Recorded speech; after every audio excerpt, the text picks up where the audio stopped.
It was fascinating seeing Prince William with the Canadian actor Eugene Levy in a very unusual type of interview. It wasn't the sort of interview that was rehearsed in the sense that so many, and some have gone very badly wrong, have been in the past. It seemed very relaxed, but important subjects were discussed, and there's no question that William seemed so much more relaxed, but also you recognise that here was someone, together with Princess of Wales, the world's most high-profile and certainly glamorous royals, but it's been such a difficult time, and he described 2024 earlier as the most brutal of his life, with the way Catherine is now in remission, but also handling the issues that chemotherapy raises with their children, the problems that this brings, and the fact also that there's so much media interest. So they are undoubtedly pressurized, but there's no doubt at all that he believes that he's learned from the mistakes he talks about that his parents had. Their marriage led to divorce, and also that was a brutal time, and he brought the media up in this connection. That, for example, the paparazzi was so present and very, very menacing at that time. Of course, there's absolute fascination worldwide in everything that senior members of the royal family do, which he knows very well. But it also gave us an insight into the way in bringing up their children, which sports they like, but also the limitations when it comes to social media, which they're strict on. And the fact that he so admires both his father, who's battling cancer, and Catherine, the way she handled it, and she's in remission. Also, he raised significant issues when it came to traditions and how the monarchy would fare in the future. He talked about wanting to change it. Now, the monarchy basically, one of its most important roles is constitutionally to be advised, consult, and warn. And I mean, there's no question that that is likely to remain. But what the unique role that the monarchy is playing at the moment, which is so significant, King Charles is doing it so well, and we know William has been the perfect diplomat, both in being the first royal to visit Israel and the occupied Palestinian territories, but also being with President Trump at the reopening of Notre Dame. And we've also recently seen the effect that royal ceremonial, that first day of President Trump's visit, I mean, it was enormously successful, and it was ended after all the beating retreat and the displays by the military. We had a state banquet, which was splendid.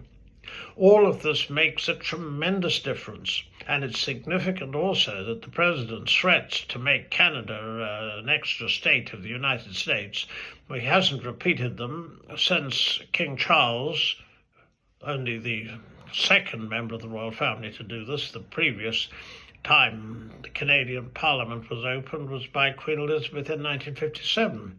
But since the King did that, and as King of Canada, we haven't heard more of those threats from the president. He's an admirer of the monarchy, as we know, and he's one of the few things that he seems to have been consistent about. But the way that soft power is handled, this is something surely that can be maximised in the future, as can, for example, costing the taxpayer less, I suspect, the way wind farms will bring more money into the royal coffers, and also lettings,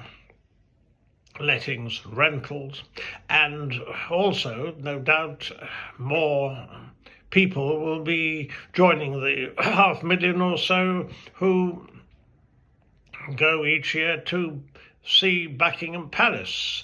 That will almost certainly be expanded. Whether the monarch actually lives in the palace or not, this is a media obsession. In reality, of course, it will remain the headquarters of the monarchy, and naturally, with the world's most fabulous processional avenue down the Mall, who appears on the balcony after trooping the colour, weddings, jubilees, all of this, of course, Buckingham Palace will remain central, regardless of whether the monarch actually happens to live there. That may have been important in the 1950s, but it isn't significant now. It's only made significant by debate. And the fact that the royals have numerous homes, but they are significant in their particular way. Holyrood House, for example, in Scotland, and that's important regarding the Union. And Sandringham, of course, again, you've got this absolutely unique, the royal tradition of the speech at Christmas and then the walk to St. Mary Magdalene on Christmas morning. Nowhere else could that be replicated. And Windsor, I mean, the fact that Queen Elizabeth was so fond of it, and I loved the way William paid tribute to her and said that when he thinks of it, he thinks of her.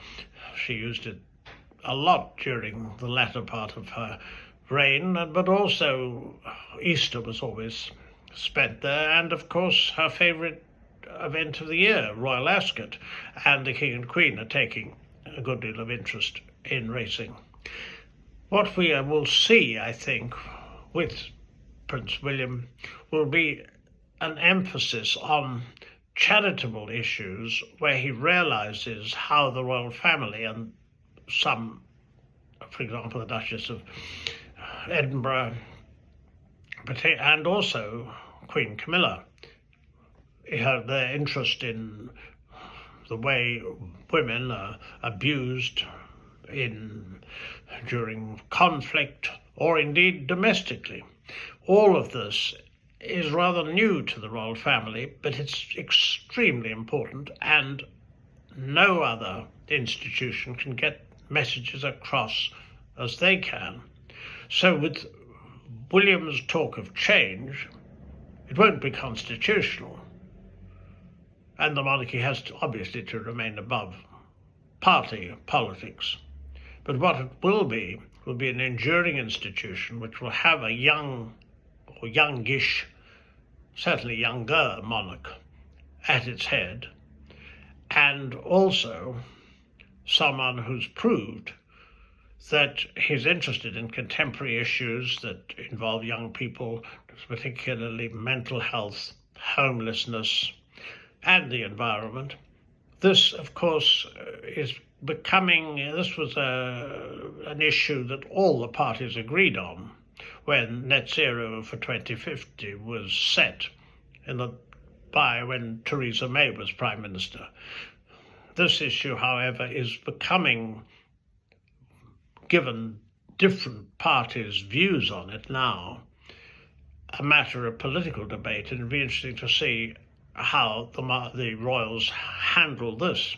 But there's no question that they will have a unique opportunity to do so when Prince William becomes king, and that the change, which will involve a great deal more of the same, will nonetheless reflect issues, just as it has with King Charles, and about which he feels deeply personally.